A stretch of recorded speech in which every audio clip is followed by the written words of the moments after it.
네, 오늘은 열왕기상 19장 19절에서 21절까지의 본문의 말씀을 기초로 하여 뒤돌아보지 마십시오 하는 제목으로 하나님의 말씀 상고하도록 하겠습니다. 하나님 은혜와 평강이 여러분과 함께 하시기를 예수님 이름으로 축복합니다. 아멘. 하나님은 사람을 통해 일하시기를 매우 기뻐하십니다.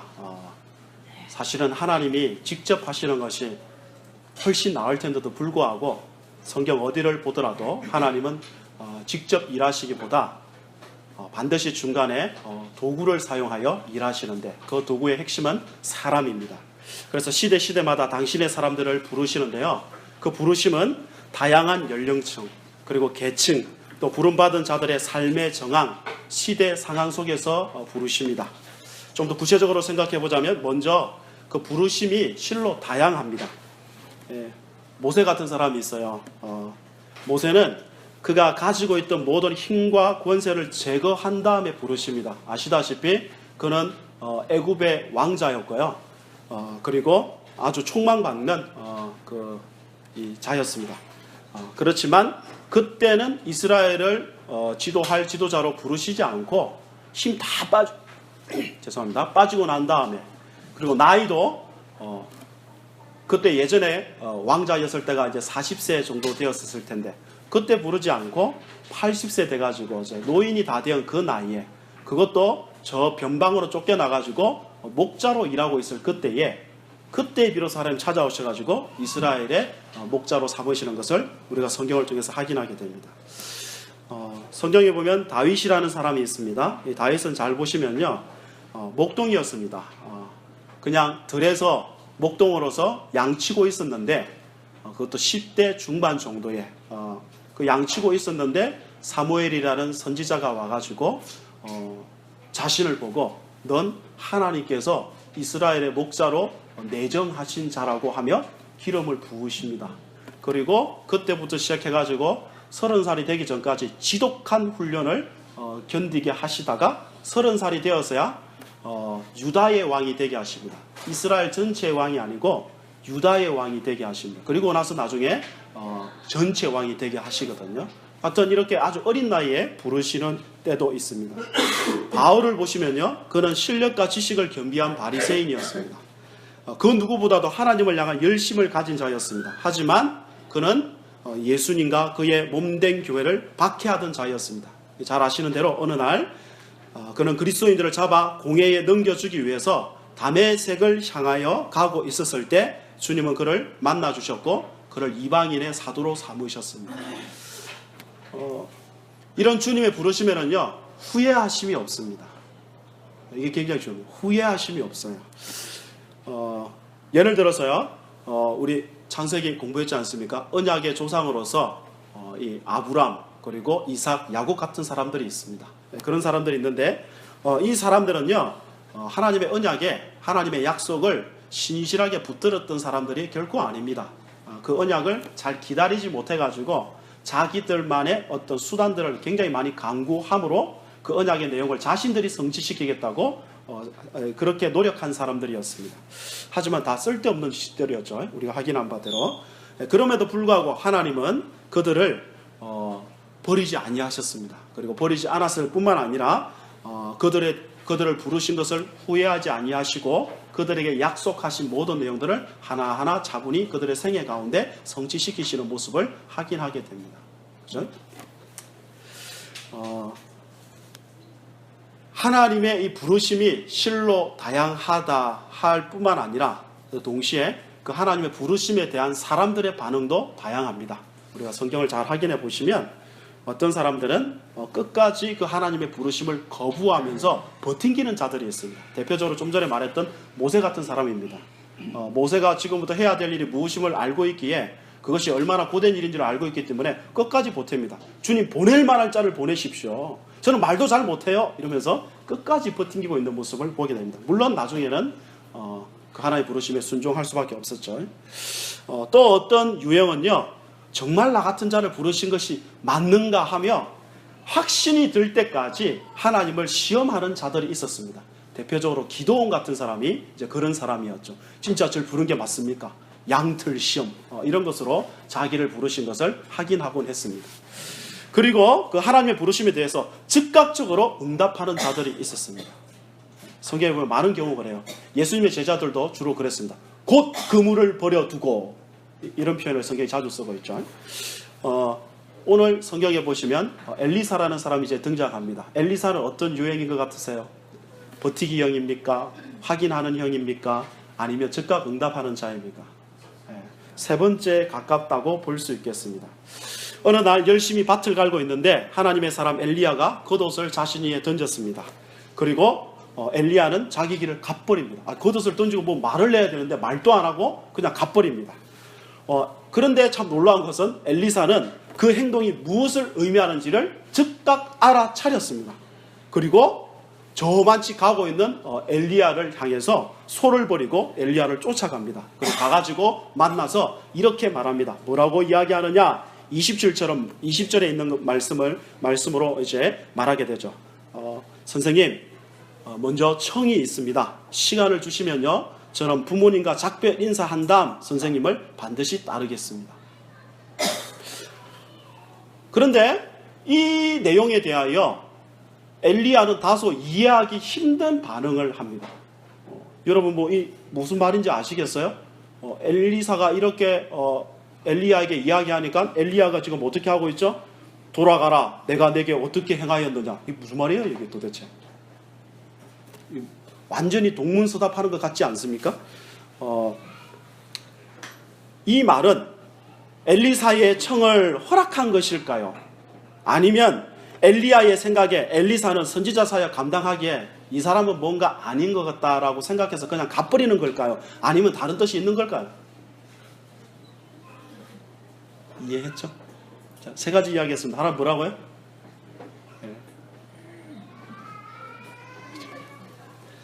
엘리사의 청을 허락한 걸까요? 아니면 얘 부적합하다고 생각하고 그냥 가버리는 걸까요? 아니면 또 다른 뜻이 있는 걸까요?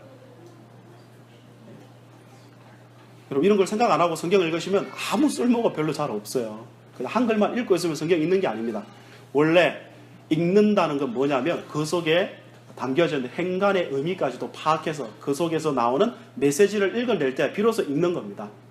원래 읽는다는 무슨 내용이든지 간에 성경은 더더욱 그렇습니다. 저는 이 내용이 허락이라고 생각합니다.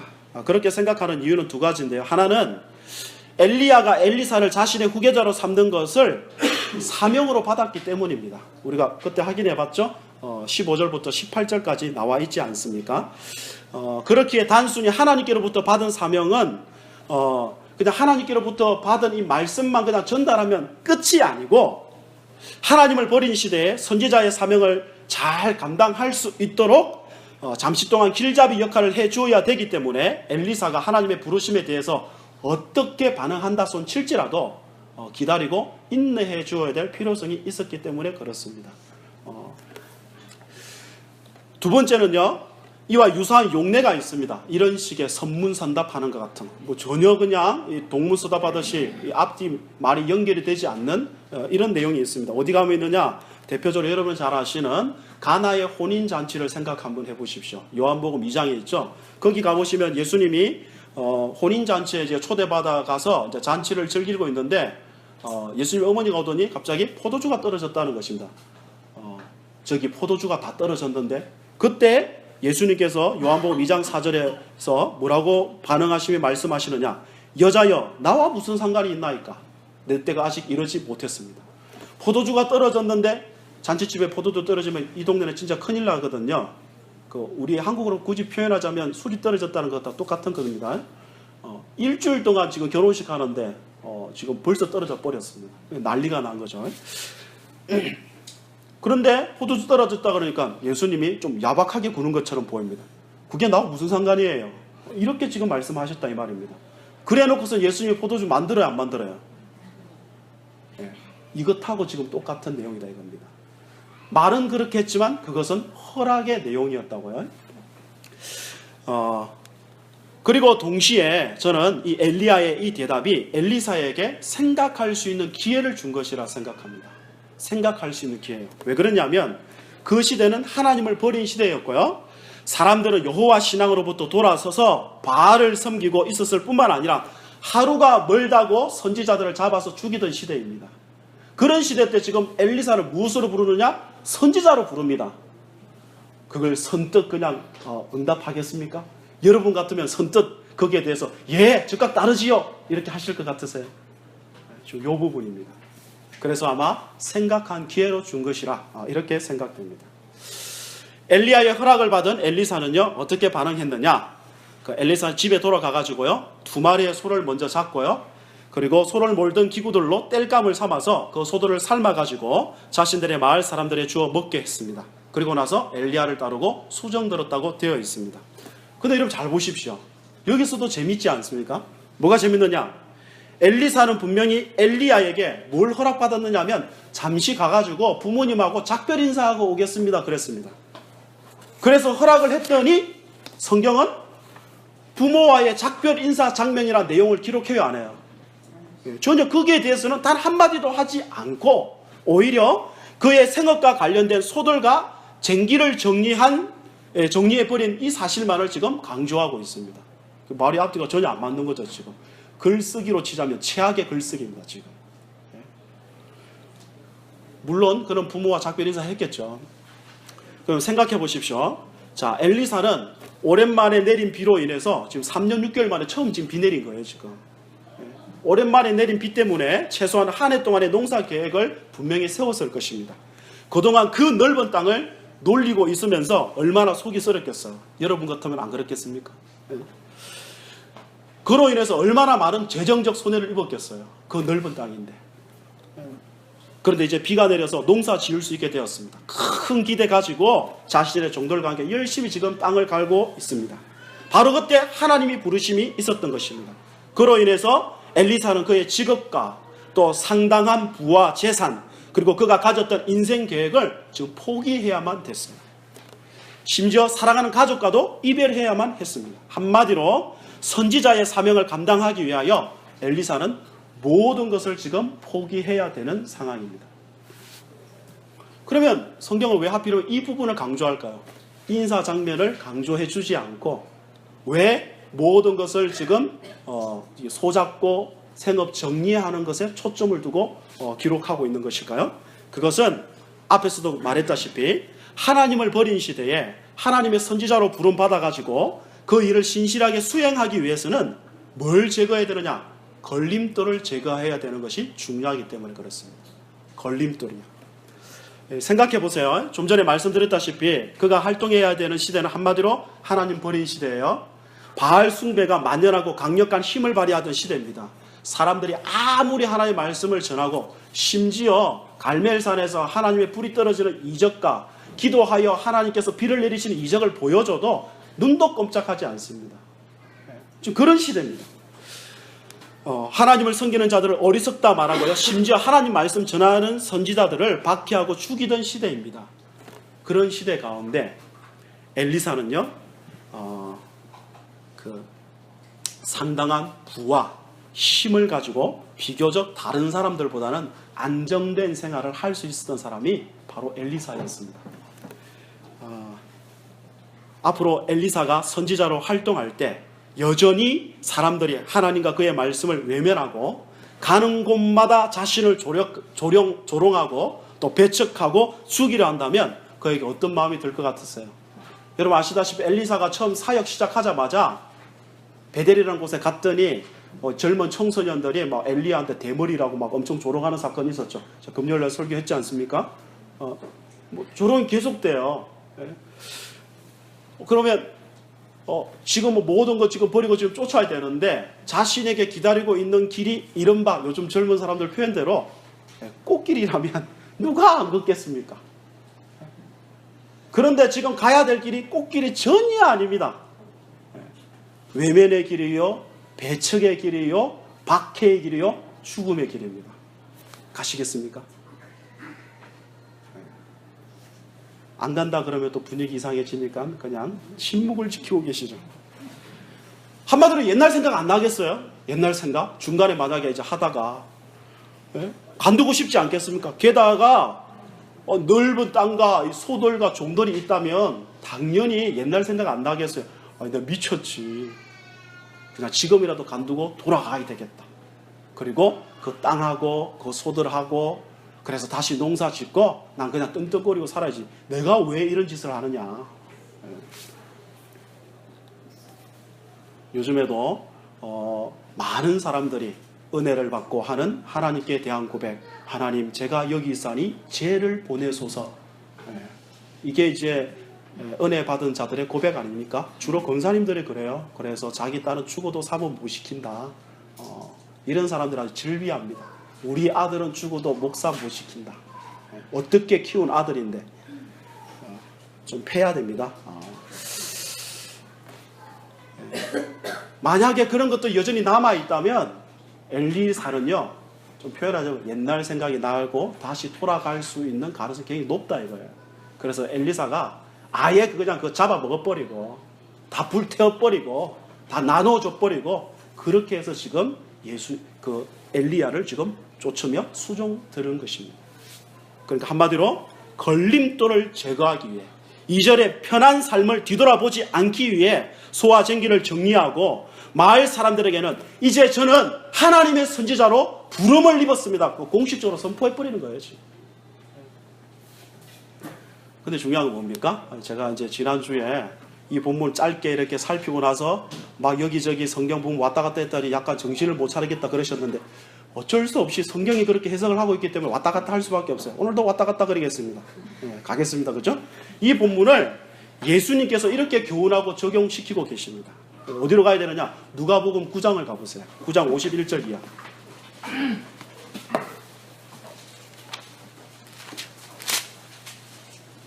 누가복음 9장 51절 이하입니다.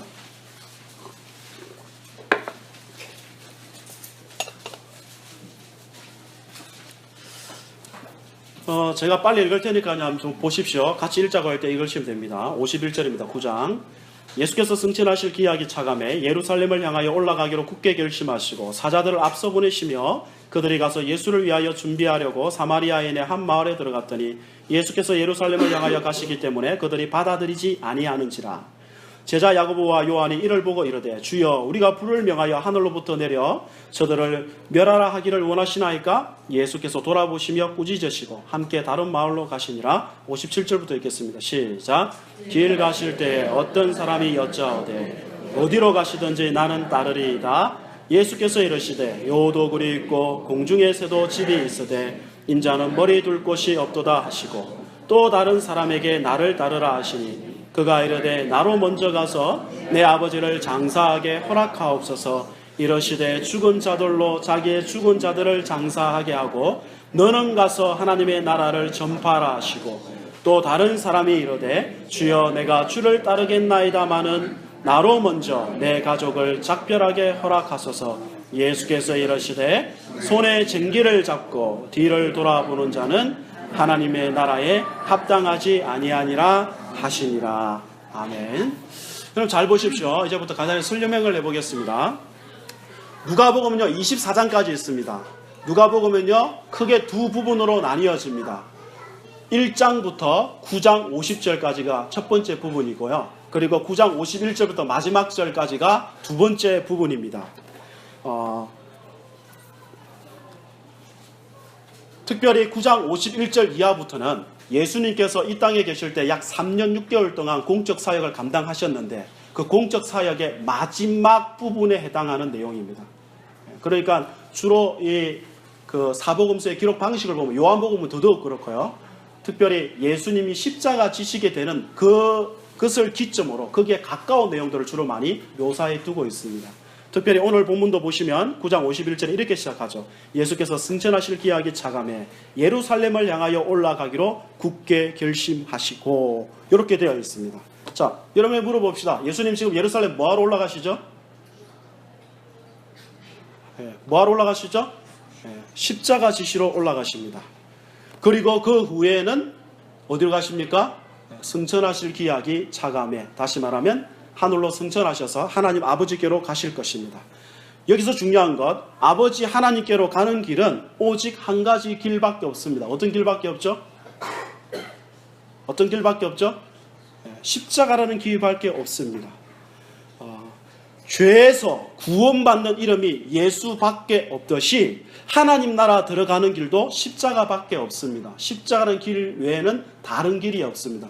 복음성가에도 이런 가사 잘 표현해 두었는데 이런 노래이죠. 하늘 가는 다른 길 없네 오직 예수 오직 한 길. 모르시나요? 제가 불러서 모르시나요? 이런 노래를 들어본 적이 없나요?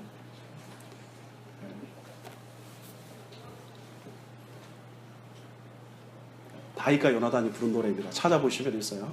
꼭 한번 들어보십시오. 하나님 아버지께로 가는 길은 딱 한 가지 길밖에 없습니다. 예수 그의 십자가. 성경은 지금 이걸 지금 강조하고 있습니다. 이걸 강조하니까 어때요?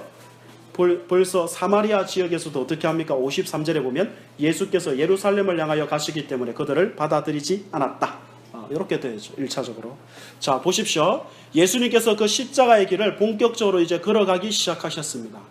길을 가고 있는데 어떤 사람이 고백합니다. 뭐라고요? 57절 보면 선생님 어디로 가시든지 제가 따르겠습니다. 예수님께서 이렇게 말씀하시죠. 여우도 굴이 있고 공중의 새도 집이 있으되 인자는 머리 둘 것이 없도다. 무슨 말이죠? 무슨 말이죠 이게?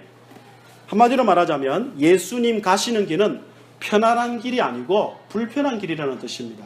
또 다른 말로는 현실적 보상을 기대하기 힘든 길이라는 뜻입니다. 아니 목사님, 예수님 잘 믿으면 하나님께서 현실적으로 축복해 주시지 않습니까? 그런 경우 많이 보았는데요. 맞습니까? 틀립니까? 오늘 대답 안 하시기로 하신 거예요? 맞습니까? 틀립니까? 헷갈리십니까?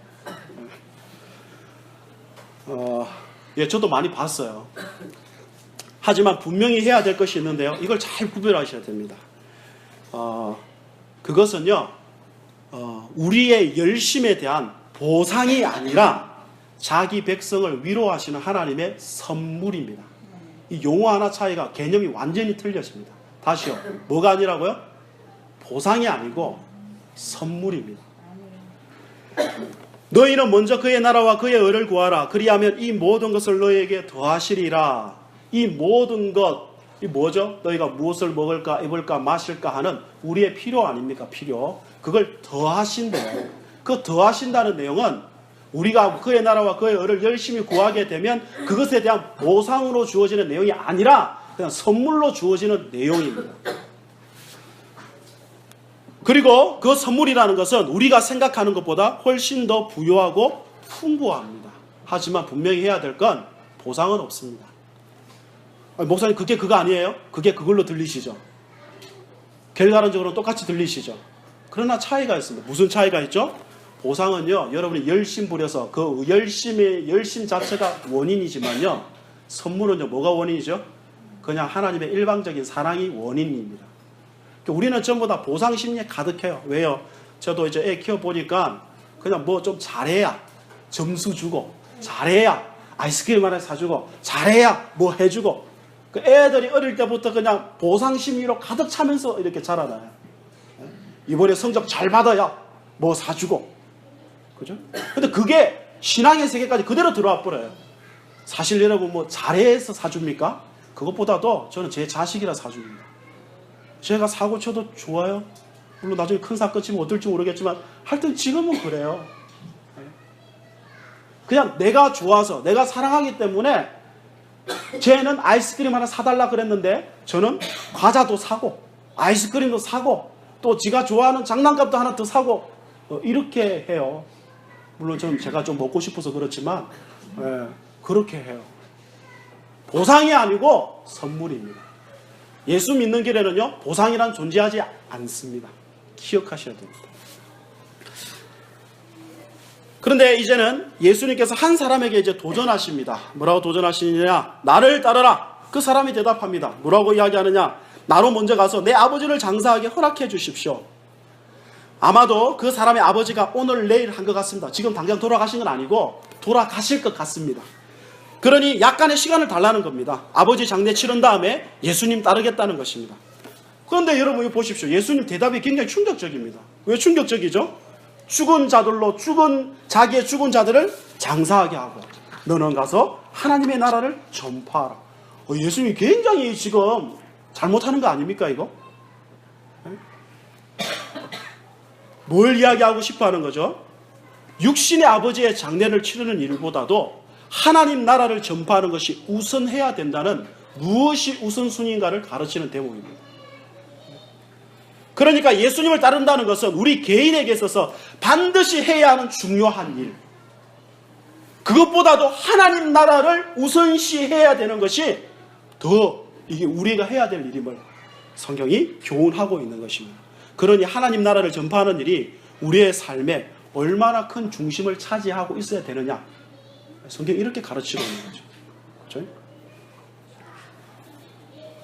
또 다른 사람이 예수님의 말씀에 반응했습니다. 주여, 내가 주를 따르겠습니다. 근데 한 가지 시험이 있는데 먼저 제 가족과 작별 인사하고 오도록 허락해 주십시오. 오늘 지금 금방 읽은 이 세 번째 사람을 보니까 이 세 번째 사람이 오늘 우리가 처음 읽었던 엘리사의 반응하고 거의 유사하지 않습니까? 그죠? 가족과 인사하고 오는 시간 그렇게 길지 않을 것입니다. 그런데 예수님은 오늘도 말씀을 또 보면 허락하지 않는 것처럼 보입니다. 그리고 이렇게 말씀하십니다. 9장 62절, 손에 쟁기를 잡고 뒤를 돌아보는 자는 하나님의 나라에 합당하지 않다.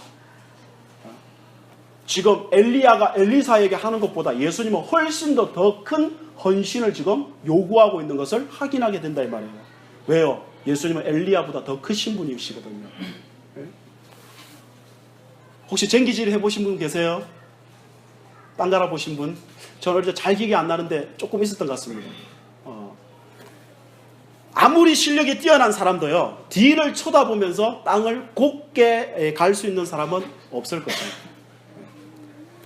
마찬가지로 하나님 나라를 전파하기 위해 부름을 받은 자가 그 사명보다 가족을 우선시하게 된다면 제대로 그 사명을 감당할 수 없습니다.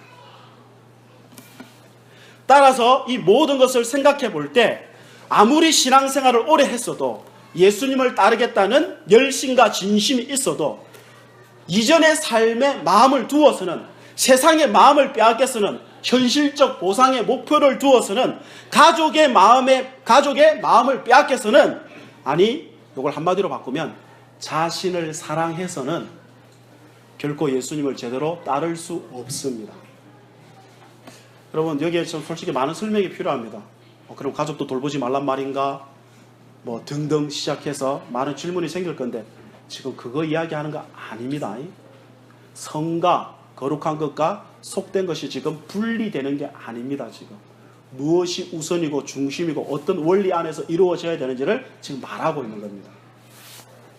자, 그런데요, 이상하게도 많은 사람들은요, 이 예수님의 말씀을 제대로 이해했는지 못했는지 이런 소리를 듣고도 예수님을 따르겠다고 나섰습니다. 14장으로 가보실까요? 누가복음 14장입니다.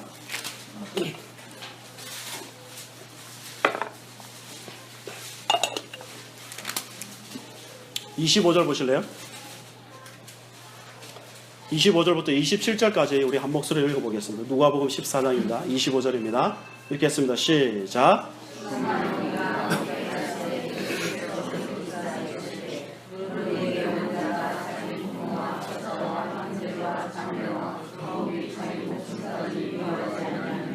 너희 내 제자가 되지 못하고 누구든지 자기 십자가를 지고 나를 따르지 않는 자도 너희 내 제자가 되지 못하리라.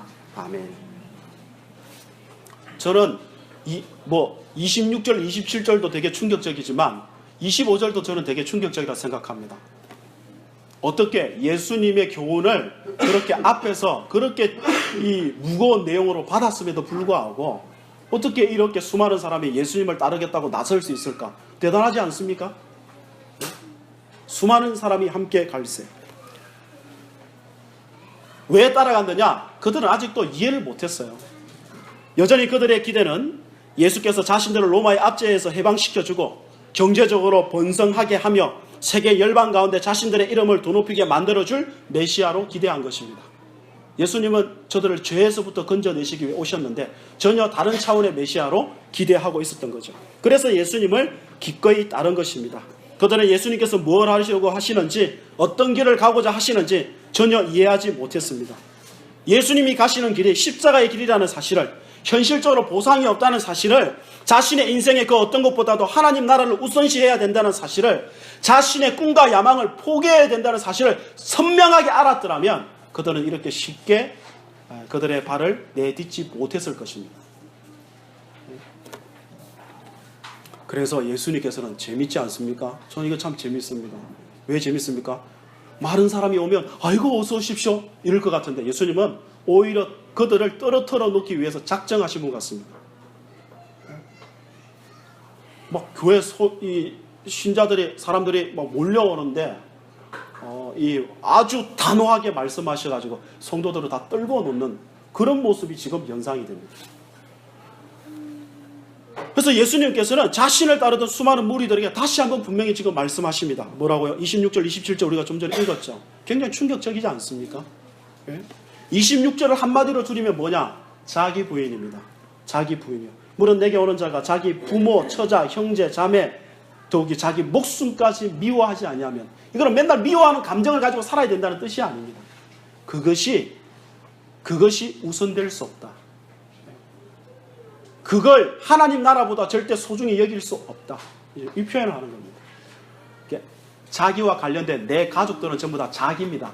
자기 자아의 확장이 전부 다 자기 가족들이거든요. 성경 지금 그걸 지금 말씀하고 있어요. 이걸 한마디로 줄이면 자기 부인, 자기 부인. 그리고 당연히 27절은 보시는 바처럼 자기에게 주어진 십자가를 지는 겁니다.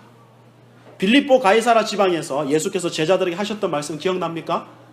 예수님께서 이제 조금 있으면 내가 죄인들에게 매맞고 팔려가지고 좀 있으면 십자가 지고 죽어야 된다 이 이야기 하니까 베드로가 주여 그리하지 마옵소서, 주님에게 절대 그런 일이 일어나지 않을 겁니다.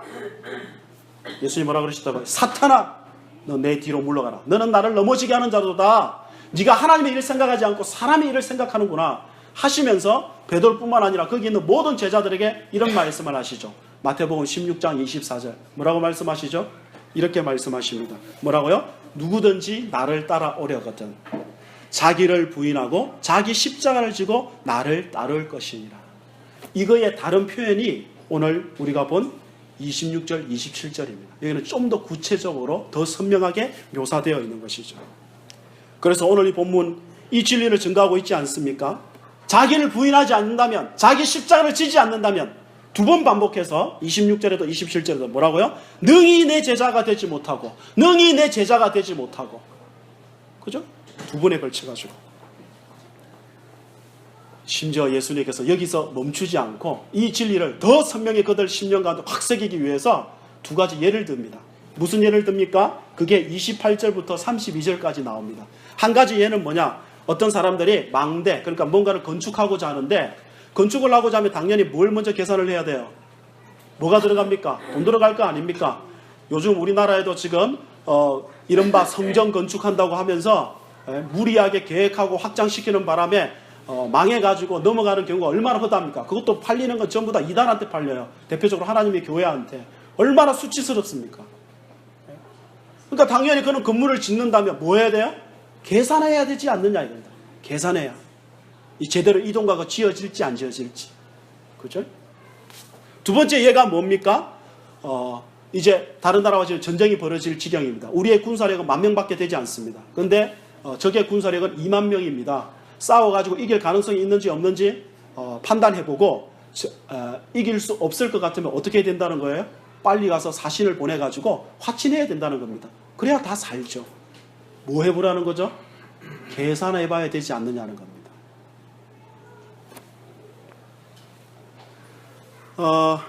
마찬가지로 예수님을 따르겠다는 자들은 진지하게 뭐 해야 되느냐? 계산하라는 것입니다. 예수님을 따르는 것이 자기를 부인하고 자기 십자가를 지고 가는 것 이상의 가치가 있는 것인지, 나를 부인하고 나를 포기해버리고 내 야망도 내 꿈도 내 재미도 포기하고 그를 쫓는 것이 훨씬 더 가치가 있는 것인지 계산해보고 따져보라 이겁니다. 그리고 따라오라 이겁니다. 아까 엘리야가 엘리사에게 뭐 할 기회를 줬다고요? 생각할 기회를 줬다 그랬죠. 마찬가지로 지금도 그렇다 이겁니다. 그러면서 예수님께서 이 진리를 교훈하시면서 다시 한번 선포하시죠. 뭐라고요? 33절 한번 다시 읽어보실까요? 14장입니다. 누가복음 시작. 이와 같이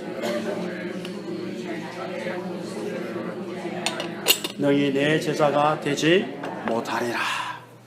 예. 여기 갑자기 이제 어떤 내용으로 확장되느냐?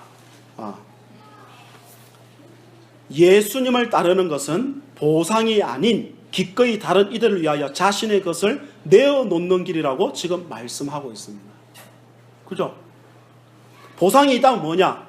우리 인생이 하나님 나라를 정언하는 자들로서 기꺼이 감사함으로 다른 이들을 위하여 내어놓는 그 자체가 지금 보상이라 가르칩니다. 이렇게 산다는 그 자체가 보상이라고요. 안 그러면 전부 다 자기 것만 고집하고 자기 배만 불리고 그것으로 폼 잡을 텐데, 그래서 다른 사람 업신여길 가능성이 굉장히 높은데, 그렇지 않고 그 순간 그 자리에서 뭐 하는 것 자체가 보상이라고요? 그렇게 살 수 있는 것, 기꺼이 감사함으로 내 것을 내어놓는 것 자체가 보상이라고요. 여러분이 오늘 이 자리에 없으면 어디 가 계실 거예요? 놀러 가 계실 겁니까? 자고 계실 겁니까? 오늘 여러분이 주의 은혜로 말미암아 이 자리에 와서 앉아 있는 것 이 자체가 하나님이 여러분을 향한 사랑한다는 보상이라고요. 마치 그런 원리다 이 말입니다. 그러면서 이제 완전히 못을 박아요. 34절 35절 보세요. 이렇게 되어 있죠. 소금이 좋은 것이나 소금도 만일 그 맛을 잃으면 무엇으로 짜게 하리요? 땅에도 그럼에도 쓸데없어 내버리느니라. 들을 귀가 있는 자들은 들을지어다. 무슨 소리입니까?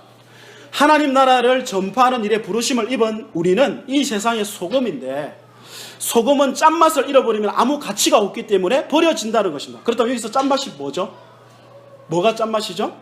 그것은 자기를 부인하고 자기 십자가 지고 기꺼이 다른 일을 위하여서 자신의 것을 내어놓으면서 예수님을 따르는 것, 그게 짠맛입니다. 현실적 보상이 없더라도요. 따라서 여러분, 정신을 차리고 저를 보실까요? 뭐 하셔야 되느냐? 예수님을 따르겠다는 분들 뭐 하셔야 되느냐? 계산해 보셔야 됩니다. 성경 어디에도요 예수님 따르는 길, 적당한 길이 있다고 말하지 않습니다. 십자가 외에 다른 길이 있다고 말한 적이 없습니다. 예수님 따르는 길은 십자가의 길이고, 자기 부인의 길이고, 불편의 길이고, 보상이 없는 길이고, 그나마 열심히 일해서 모은 것도 기꺼이 감사함으로 형제와 자매와 연약한 자들을 위하여 내어놓아야 되는 길입니다. 바로 이것이 하나님 나라를 섬기는 자들의 길입니다. 그럼 여러분이 가고 있는 길이 이런 길임을 알고 계십니까? 알고 계세요? 혹시 이 길에서 부귀영화, 입심양년, 인기, 명예, 편안한 삶을 혹시 꿈꾸고 계세요? 그러면 이제 다시 질문을 바꾸겠습니다. 이제 지난주 설교와 연결해서 하나님의 영으로 옷 입은 여러분, 지금 제가 말씀드린 성경에서 말씀하고 있는 이 길을 걸어가시겠습니까?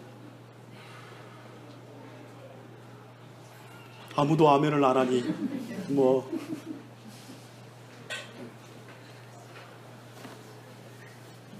그럼 제가 자꾸 이제 이런 설교를 하니까 막 괜히 예수 믿었다고 생각되지 않습니까? 이거 오늘 아침부터 열심히 예배해 보리라 이렇게 왔는데 막 아침부터 그냥 너무 이거 부담스러운 소리 아닌가 이거?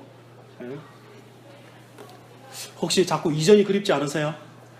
적당히 그냥 차라리 그냥 헌금 내라 그럴 때 잔뜩 내고 봉사하라 그럴 때 잔뜩 내고 이런 보상해 줍니다. 그런 소리 듣고 그냥 대충 다녔으면 좋았는데 괜히 이거 여기 끌려와가지고 지금 이런 생각 안 드세요? 이집트를 탈출하여 가나안으로 향하던 이스라엘 백성들이 광야에서 많은 현실적 문제들 앞에서 하나님 원망하시면서 끄떡하면 이집트로 다시 돌아가고자 했던 것과 마찬가지로 다시 혹시 예전으로 돌아가고 싶지 않으세요? 우리 자주 쓰던 표현으로 죽기 5분 전에 하나님께서 그냥 종쳐 주시고 회개할 기회만 주신다면 내가 그냥 마음껏 살다가 그냥 회개하고 천국 가는 건데, 그런 생각 없으십니까? 그럼 여러분에 물어봅시다.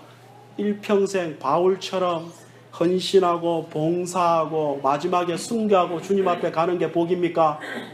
막판에 예수님의 메시지를 듣고 회개하여 천국 간 강도가 좋은 삶입니까? 알아두셨죠? 무슨 소리지? 뭐가 부러우세요? 강도는 자기 마음대로 할 거 다 해봤을 거 아니에요. 그리고 천국 갔어요. 낙원에 이르렀어요. 제일 부러우시죠? 이런 부부가요, 함께 살다가 무엇인가 잘 맞지 않으면 대부분 옛날 생각을 하고 납니다. 그때 손을 잡았을 때 뿌리쳤어야 하는 건데, 그때 마음을 더 굳게 먹었어야 되는 건데, 아, 이전에 그 사람은 지금 무엇을 하고 있을까? 이러면서 우리 젊은 사람들 같으면 헤어진 여자친구 페이스북에 막 들락날락 거리면서 혹시 다른 남자랑 사진 찍고 있지 않나? 목사님 어떻게 그런 걸 잘 아시죠? 묻지 마십시오. 저는 허미의 사부밖에 없습니다. 자꾸 뒤돌아보게 돼요. 뒤돌아보게 돼요. 이렇게 좋은 차원, 하나님의 은혜를 상기하면서 뒤돌아보는 것 너무나 잘하는 일입니다. 그 하나님의 은혜가 나를 지금 여기까지 데려왔구나. 그 하나님의 은혜로 나를 여전히 이끄시겠구나. 나의 연약함과 실패와 그 반목에도 불구하고 나를 이곳에 데려오신 그분이 우리 자녀들도 이렇게 해주시겠지. 할렐루야, 주님을 찬양합니다. 이러면 좋은데 전혀 반대적 상황으로 맨날 옛날을 돌아보면서 옛날에 좀 더 나았던 것 같은데 그 사람이 더 나았던 것 같은데 마치 그러고 있듯이 우리가 신앙생활을 그러고 있을 때가 참 많더라 이 말입니다. 여러분, 뒤돌아보시면 안 됩니다. 천사의 경고를 무시하고 뒤돌아보았던 롯의 아내는 소금 기둥이 됐어요. 그녀는 왜 뒤돌아보았습니까? 그렇게 결정적인 순간에 왜 뒤돌아봤습니까? 몸은 소돔을 빠져나왔을지라도 마음이 여전히 소돔에 있었기 때문에 그런 거예요. 뒤돌아보시면 안 됩니다. 광야에서 이집트를 그리워하여 그곳으로 돌아가고자 했던 모든 이스라엘 백성들이 안타깝게도 약속의 땅 들어가 보지도 못하고 광야에서 다 엎드려졌습니다. 여러분, 뒤돌아보시면 안 됩니다. 오늘 말씀처럼 그런 사람은 하나님 나라를 전파할 수 없습니다. 그는 소금으로 세워져 있지만 맛을 잃은 소금일 뿐입니다. 그렇죠? 그래서 히브리서 기자는 이렇게 교훈합니다. 히브리서 12장 1절에서 2절 상반절 제가 읽어드릴게요. 이러므로 우리에게 구름같이 둘러싼 허다한 증인들이 있으니 모든 무거운 것과 얽매이기 쉬운 죄를 벗어버리고, 이겁니다. 벗어버리고 인내로서 우리 앞에 당한 경주를 경주하며, 그렇죠, 달리기죠. 우리에게 주어진 이 레이스를 달려야 될 거 아니겠습니까? 믿음의 주요 또 온전하게 하시는 이 예수를 바라보자. 이 예수님을 딱 바라보면서 달려야 돼요. 달려. 뒤돌아보고 제대로 앞을 뛸 수 있습니까? 뒤돌아보고 쟁기를 제대로 갈 수 있습니까? 없는 것처럼 우리 신앙이 자꾸 뒤돌아봐가지고는 제대로 앞으로 나아갈 수도 없고 하나님의 그 부여함을 경험할 수도 없고 그 사명을 감당할 수 없습니다. 그래서 바울은 빌립보서 3장에서 이런 표현을 합니다. 이제 이거 찾아보고 우리 마무리 짓겠습니다. 빌립보서 3장 10절 펴보십시오.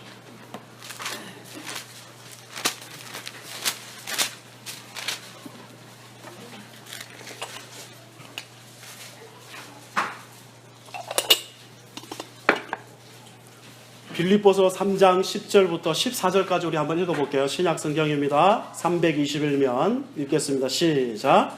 내가 그리스도와 그 부활의 권능과 그 고난에 참여함을 알고자 그의 죽으심을 본받아 죽은 자 가운데서 부활에 이르려 하노니 내가 이미 얻었다 함도 아니요 온전히 이루었다 함도 아니라 오직 내가 그리스도 예수께 잡힌 바 된 그것을 잡으려고 달려가노라. 형제들아, 나는 아직 내가 잡은 줄로 여기지 아니하고 오직 한 일, 즉 뒤에 있는 것은 잊어버리고 앞에 있는 것을 잡으려고 표대를 향하여 그리스도 예수 안에서 하나님이 위에서 부르신 부름의 상을 위하여 달려가노라. 아멘. 여러분, 이 구절을 잘 유의해서 보십시오. 바울은 그 어느 누구보다도 하나님의 예정하심을 믿었던 자요, 그 예정을 그 누구보다도 강력하게 선명하게 설명했던 자입니다. 그런데 그 바울조차도 오늘 10절에 보시면, 10절 11절에 보시면 어떻게 했었든지 마지막 몸의 부활에 이르기 위하여 힘을 다하여 달려간다고 고백합니다. 그죠? 자동적으로 마지막 몸의 부활에 우리 다 도달하게 될 거야. 성경이 그런 식으로 가르치지 않더라 이 말입니다. 진정한 신앙생활을 하시는 분들은 어떤 마음을 늘 가지느냐? 천국을 침노하는 자처럼 적극적으로 능동적으로 반응하더라 이겁니다. 어떻게 했으든지. 그렇지 않습니까? 그래서 뭐야? 자기가 아주 잡은 줄로 여기지 아니하고 표대를 향하여 그 부르심의 상을 바라보면서 오늘도 힘써 달려가고 있다고 고백하고 있는 것입니다. 여러분은 어떻게 반응하고 계십니까? 좌우로 치우치고 계시나요? 버팅기고 계시나요? 심심하면 자꾸 뒤를 쳐다보고 계시나요? 아니면 한 걸음 한 걸음 내디디면서 주님을 쫓아가고 계시나요? 부디 갈망하기는 저와 함께 이 십자가의 길, 반드시 우리를 생명으로 천국으로 인도하는 길, 가는 도중에 이 세상이 주는 보상은 없을지라도 하나님의 위로와 은총으로 충만한 길 함께 걸어가시지 않겠습니까? 옛 복음성가 아주 단순한 가사의 가사 중에 노래 중에 이런 노래가 있습니다.